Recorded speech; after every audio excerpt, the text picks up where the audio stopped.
आज हम सत्य युग में शक्ति की पूजा करें, क्योंकि सत्य युग की शुरुआत हो गई है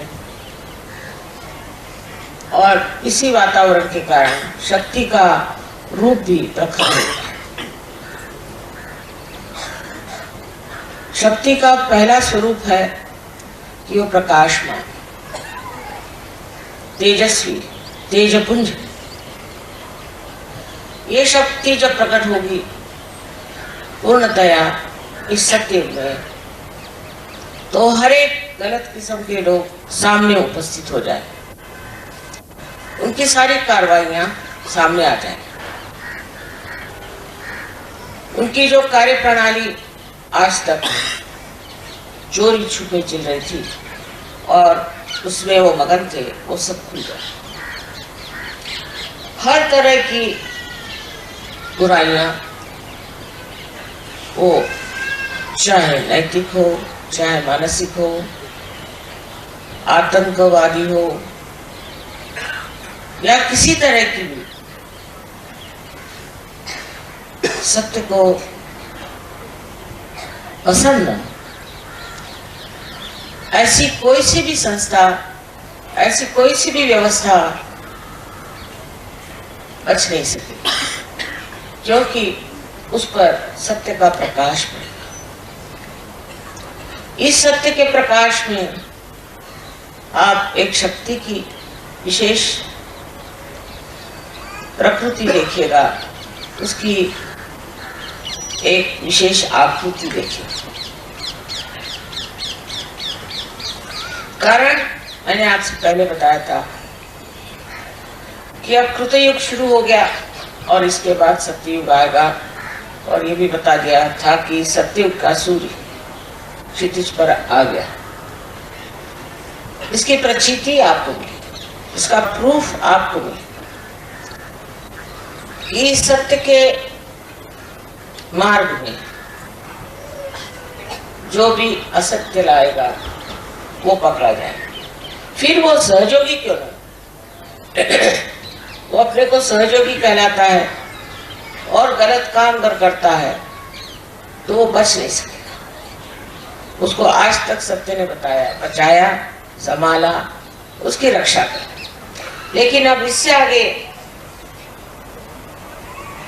उसमें शक्ति नहीं, सहज में वो शक्ति नहीं है कि वो सत्य के आगे ऐसे लोगों को बचा सके जो सत्य का तमगाले कर सके। सत्य में सबसे बड़ी शक्ति आपसे मैंने कल ही बताया था कि प्रेम की है, परसों। प्रेम की शक्ति सबसे बड़ी। प्रेम का मतलब अहंकार रहित, किसी अपेक्षा के बगैर, किसी भी एक्सपेक्टेशन के बगैर प्रेम का अव्याहत साम्राज्य फैलाना, ये शक्ति कार्य करेगी। किंतु ये जो शक्ति चैतन्य की है वो आपके ही माध्यम से कार्य कर सकती। अगर चैतन्य स्वयं ही इस कार्य को कर सकता तो आज आप लोग सहयोगी नहीं बनते और सहयोगियों की कोई जरूरत भी नहीं रहती। लेकिन आज जो सहयोगियों की जरूरत आप समझ रहे हैं कितनी है, कि सामूहिकता में सहयोगी तैयार हो रहे हैं। इसका कारण यह है कि चैतन्य का वहन, उसका चैनल आप लोग। अब इस वहन करने वाली जो धाराएं हैं उनको समझ लेना चाहिए कि आपको किसी भी गलत काम की ओर नजर तक नहीं उठाना चाहिए, क्योंकि आप स्वयं शक्ति से संचालित हैं। आप में हर तरह की शक्ति वहन हो रही है, तो वही शक्ति आपको शक्तिवान, बलवान, हर तरह से समृद्ध और स्वस्थ बना सकती है। आपको और किसी चीज का आलंबन करने की जरूरत है। जैसे ही आप दूसरे किसी चीज का आलंबन करेंगे आप गिर जाएंगे। जैसे मैंने देखा है कि बड़े बड़े लोग होते हैं जो अपने को बड़े कहलाते हैं, वो खबर भेजेंगे कि हमें माँ से मिलना है, हम उसे स्पेशली मिलना चाहते हैं। कोई स्पेशल विशल होते नहीं है, पर हमको मिला। अब मना करो तो लोग कहते हैं माँ वो बहुत सताए, तो मिल ही लीजिए उनसे। अब सब गिड़गिड़ाहट कहते हैं अच्छा भाई, 3 बार कहेंगे वो आने वाले हैं, वो आने वाले हैं, सब उसके इश्तहार लग जाए और वो आएंगे, पार हो जाएंगे और ठीक भी हो जाएंगे। उसके बाद वो पूछेंगे भी नहीं, क्योंकि वो समझते नहीं कि सत्य की शक्ति कितनी जबरदस्त है। एक बार अगर आप समझ में आ गए तो बेहतर है कि आप सहज में उतर जाए, नहीं तो बचत नहीं है। हर बार इंसान यही सोचता है कि मेरा क्या फायदा है, सहज में आने से मेरा लड़का बीमार है तो मेरी लड़की बीमार है, तो मेरा फलाना है तो ठिकाना है, तो मेरे पैसे गायब हो गए, तो इनकम टैक्स आ गया, फलाना हो गया, ठिकाना। लेकिन ये सब आफतें जो है ये एक साथ आपकी टर्न है। सबसे पहले तो मनुष्य में अगर समाधान भी नहीं आया तो सहज बेकार हो। अब समाधान जब आ जाता है बस बहुत हो गया, अब नहीं चाहिए। कोई गलत काम करने की जरूरत नहीं, कोई से भी ऐसा काम करने की जरूरत नहीं कि जो हानिकारक हो समाज को, दूसरों को, आप्तिष्टों को, किसी को भी हानिकारक कार्य करना सहज के बाद फलित नहीं हो सकता, उसका नुकसान उठाना। हमने देखा बहुत शुरू में बहुत से सहज में ऐसे लोग आए, रुपया बनाया, पैसा बनाया, झगड़े किए, लड़ाई करी, ये करा वो करा, इसके सिवा और कुछ किया नहीं सर, फिर खत्म होगा। क्योंकि सहज की शक्ति ऐसी है कि ऐसे लोगों को पार ढकेले, फिर वो ठीक होकर के वापस आ जाए तो दूसरी बात। जैसे समुद्र में 2 शक्तियां होती, एक शक्ति से तो बाढ़ आती और एक से जो है समुद्र पीछे जाता। इसी प्रकार इस सत्य की शक्ति है जो स्पंदित है। स्पंद का मतलब होता है जो एक बार आकुंचित होता है और एक बार पूरी तरह से खुल जाता है, उस हृदय में ही स्पंद होता है। आदि शंकराचार्य ने वाइब्रेशंस को स्पंद कहा। स्पंद का मतलब है जो एक बार आपको उठाएगा वो दूसरी बार आपको गिरा भी सकता है। ये मैं आपको डरा नहीं रही पर सूचना दे रही हूँ कि अब अपना वर्तन हमको ऐसा करना चाहिए जिससे हम सहज में अग्रसर हो सके। मैंने परसों कहा था कि नॉर्थ इंडिया में सहयोग बहुत जोरों में फैल रहा है, बहुत जोर, हर जगह जैसे आग लगी हो, लोग सहज में आ रहे हैं क्योंकि सहज से लाभ बहुत है। तंदुरुस्ती अच्छी हो जाएगी, किसी को धन लाभ हो जाता है, किसी को पुत्र लाभ हो जाता है, कोई न कोई लाभ हो जाए, किसी का बहुत ज्यादा, किसी का कुछ। किंतु सबसे बड़ा लाभ सहयोग का ये कि समाधान, कि इससे आगे अब कुछ नहीं चाहिए, मुझे और कुछ नहीं चाहिए, मैं सब पा चुका। ये जब स्थिति आपकी आ जाएगी तब सहज समझना कि आप सहज में उतर, और फिर अनायास आपको चाहे या न चाहे सहज आपकी देखभाल करेगा, आपको सर्वदा पूर्णतः संतुष्ट है। आपका समाधान जो है वो 7वें श्रेणी में पहुंचा है। लोग कहेंगे इनको क्या हो गया, ये क्यों इस तरह से निरीक्ष हो गए, इनको क्या किसी तरह का संन्यास मिल गया तो कोई परवाह नहीं। एक बार हम अमेरिका में गए थे, वहां एक दुकानदार स्त्री थी, उसको हमने जागृति थी तो कहने लगे कि माँ कमाल है। जागृति के बाद मुझे कुछ याद ही नहीं रहता। पहले मुझे हर एक दुकान की हर एक चीज, कौन सा चीज आई, कौन सी चीज गई, क्या मिला क्या नहीं मिला, हर एक बात की मुझे पूरी परवाह रहती थी और हर एक चीज मैं लिख लेती थी। और तो भी मुझे कभी नफा नहीं, हमेशा देखती हूँ तो नुकसान ही होता। जो चीज है वो बिके ना, कुछ हो ये हो। सहज के बाद ये हालत मेरी हो गई कि अब ना तो मैं गिनना जानती हूँ, ना ही मुझे कोई चीज याद है। और देखिए कमाल ये है कि मुझे नफा ही नफा हो, पता नहीं कैसे नफा, कौन मेरा सामान बेच रहा है, कौन खरीद रहा है, कौन पैसे दे रहा है, मुझे किसी भी चीज की खबर नहीं। और इस बेखबरी में ही सब कुछ बना जा रहा है। मैंने सहज ने अपने गोद में ले लिया हमसे, और सारी जो कुछ परेशानियां थी, नाप तोलने की, बेचने की, नफा रखने की, वो सब खत्म हो करके वो बस मस्ती में आ गई। कहने अब क्या, मेरी तो दुकान कोई चला ही रहा है, पक्की बात है, मैंने अपनी दुकान चला।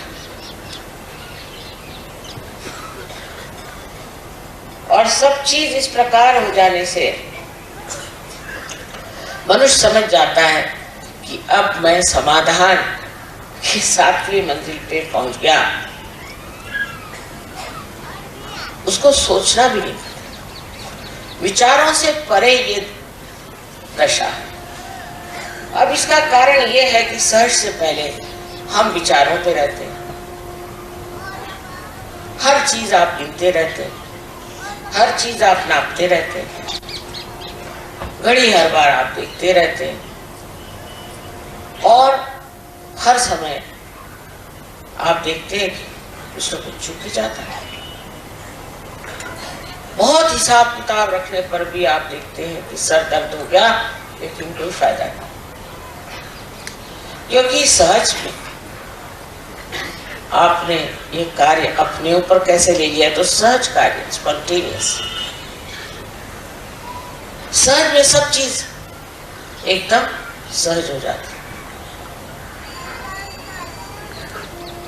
ये आपको धीरे धीरे तो अनुभव आते रहेगा, लेकिन सहज पे निर्भर हो जाना, ये शक्ति आज शक्ति युग में कार्य कर रही है।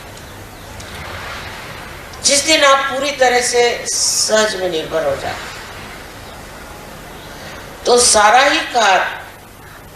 ही आपका जीवन ही सुचारू रूप से पूरी तरह से प्लावित हो जाए, और आपको किसी भी प्रकार की दखल लेने की जरूरत नहीं।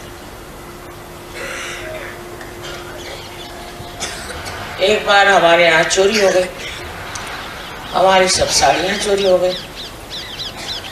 मुश्किल से एक साड़ी सिल्क की बची, वही पहन करके मैं सारी पार्टी में जाती थी, उसी में जाती थी। हमारे पति भी सोचने लगे कि इनको क्या हो गया, एक ही साड़ी पहनती है। मैंने कहा मेरे पास अभी एक ही है। अब आप लोग इतनी साड़ियाँ मुझे देते हैं कि मैं मना भी करती तो साड़ी पे साड़ी, साड़ी पे साड़ी। तो मैंने कहा कहीं द्रौपदी वस्त्र हरण का अगर इंतजाम करें तो कुछ ठीक हो जाए, क्योंकि ये रखूंगा मैं तो पहनती भी नहीं है सब साड़ी। लेकिन समाधान मिलना यही सबसे बड़ा बख्शीश है। अब समझ लीजिए हमें कोई चीज पसंद आई और उसके लिए हम दौड़ रहे हैं कि हमें ये चीज चाहिए, वो चीज चाहिए, जरूरी चाहिए, उसके लिए मरेंगे, वही चीज लेनी है हमने, वो देखिए हमें पसंद नहीं है, मर मुड़ा के ली, कर्जा लेके ली, चाहे जैसा, और उसके बाद उसके और देखते नहीं, फिर दूसरी चीज की ओर देखने लगे। जो चीज पाई उसी का सुख, उसी को देखना नहीं। आजकल इतने सुंदर फूल खिले हुए हैं दिल्ली शहर में, मैं वही रास्ते पर देखने आ रही थी, इतने सुंदर फूल खिल रहे हैं पेड़ों पर। आप में से न जाने कितनों ने देखे हैं कि नहीं देखे। अब ध्यान का, ध्यान आपका अगर अपने आत्मा पर है तो आत्मा वही चीज दिखाए जो सुखदायी है, जो आनंददायी है, और उसमें फिर स्वार्थ असल में पाया जाता है, क्योंकि जिसमें आप स्व का अर्थ जानते हैं। कैसे शब्द लगाए देखिए, अपने जो बड़े पुरखे हो गए पूर्वज, उन्होंने ढूंढ ढूंढ के शब्द लगाए कि तुम स्वार्थ ढूंढो। स्वार्थ का माने स्व का अर्थ। पहले लोग सोचते स्वार्थ का मतलब पैसे कमाओ, ये करो वो करो वो करो, पर उसमें सुख नहीं मिला। जब खोजते खोजते आप पगले हो जाएंगे तब फिर आप स्व की ओर दौड़े। इसलिए उनका पहले तू स्वार्थ खोज, इसमें तेरा क्या स्वार्थ है वो देख, इसमें तेरा कौन सा फायदा है।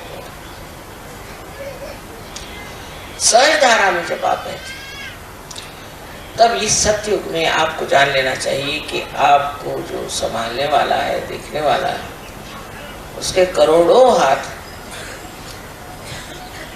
और उसके आंचल में आप चले गए। अब क्यों गलत काम करो, क्यों ऐसी वैसी बात करो जिससे कि आप पकड़ में आ जाए और बेकार में परेशान हो जाए। और अगर आप किसी चीज में पकड़ में आ भी गए तो वे ऐसे छूट जाए। उदाहरण के लिए हम बताएं कि हमने 5 मूर्तियां खरीदी मिट्टी की कनाडा, बहुत सुंदर थी। सोचा ऐसी मूर्तियां हमारे यहाँ बने। अब सिर्फ मिट्टी की मूर्तियां 5 खरीदी तो हमारे कस्टम वालों ने उसके दाम 18,000 लगा दिए। मुझे बड़ी हंसी आई कि मिट्टी की मूर्तियों की 5 की क्या दाम 18,000 हो सकता है क्या? 18 रुपए भी नहीं होंगे। मैं हंसती रही। तो पुलिस वालों के पास खबर गई तो वो भी हंसने लगे। इनका देखिए क्या तमाशा है, इसके दाम 18,000 हो सकते हैं। और वाकई में वो सब छूट गया क्योंकि गलत चीज में पकड़ा उन्होंने। तो सहज उसे अपने आप ही सब चीज को ठीक करना, जिसकी जरूरत है, जो जरूरी होना है, जिसकी आवश्यकता है, वो कार्य सहज ही कर देता है। तो सहज पे चीज छोड़ना आना चाहिए। सबसे बड़ी बात है ये चीज सहज पे छोड़ना।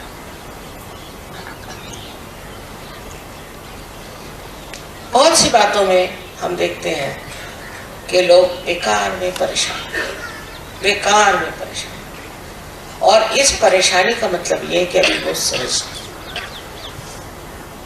तो एक तो इस सत्युग में जो शक्ति का स्वरूप है वो प्रकाश, और दूसरा सत्य, तीसरा प्रेम, और चौथा मनश्शांति।